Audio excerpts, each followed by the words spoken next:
আসসালামু আলাইকুম। কালকে কুয়েত প্রবাসী একজন বাংলাদেশি ভাই আমার মেসেজ করছেন, কইরা তাইনের একটা আসলে অভিজ্ঞতার কথা জানাইলা। যেহেতু আমি ভিডিও বানাই মাঝে মধ্যে কুয়েত নিয়ে, এই কারণে তাইনের অভিজ্ঞতাটা কথা হয়েছে। তো একটু আমি আপনার ওই বিষয়টা আসলে শেয়ার করি। তাইন প্রথমে কইলা যে ভাই কুয়েত আসলে আমার ফাস্ট ফুডের ডেটটা খুবই কম আছে। আমি প্রায় 3 বছর হয়েছে কুয়েত আইছি, তো আমার ফাস্ট ফুডের ডেট নিয়ে আমার কোম্পানি আকামা লাগাইতো না।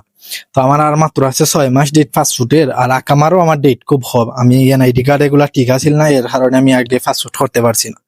তো ঠিক আছে, এখন তাইন গেছিল আসলে এমবিসির 10 নম্বর রুমের মধ্যে গিয়া বলে তাইন কইছেন যে আমার তো আকামা লাগেন না, আমার ফাস্ট ফুডটা খুব ইমার্জেন্সি দরকার।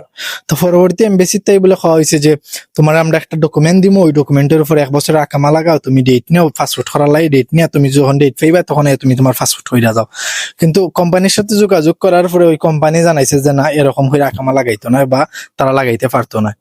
তো যাই হোক, এর পরবর্তীতে উনি এমবিসিতে গেছে, এমবিসিতে কোনো সহযোগিতা করে নাই তাইন্ডে। তো তাই না আসলে আমার এই কথাটা হইলা যে ভাই দালাল ধরার পরে আসলে মাত্র 3 দিনের ভিতরে আমি ডেট পাইছি, কিন্তু আমি এমনি ডেট তোকে 4-5 মাসের ভিতরে কোনো ডেট অ্যাভেলেবেল পাইলাম না। দালালরে আমি কিছু টাকা দিছি, তারপরে আমার 1 মাসের ভিতরে এই ফাস্টফুডটা হয়ে আইছে। আসলে এটা খুবই দুঃখজনক বিষয়। সরকারি একটা কাজ, দেশের বাইরেও মানুষ আসলে টেকা দিয়া ঘুষ খাওয়াই আসলে করা লাগে। দেশের ভিতরে না মাইনা নেওয়া যায়, কিন্তু যখন একটা দেশের বাইরে একটা মানুষ আসলে কতটা ফেরেশানি হয় এই ফাস্টফুড এই একামা লাগানি নিয়ে, যারা কুয়েত আছেন বা দেশের বাইরে আছেন তারা অন্তত ওকে জানেন।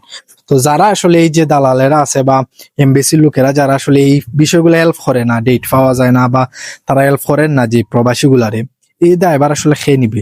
এই বিষয়গুলা নিয়ে বেশি বেশি ওইটা কথা কইন, ইনশাল্লাহ এই বিষয়গুলা নিয়ে যদি বেশি বেশি কথা কইন তো বাংলাদেশ সরকারের সুকুত পড়বো, হয়তো বা এই বিষয়গুলা সমাধান হইতে পারে। তো সবাই এই বিষয়গুলা নিয়ে একটু কথা করার চেষ্টা করুন, ইনশাল্লাহ যদি সমাধান হয় তাইলে হইতেও পারে।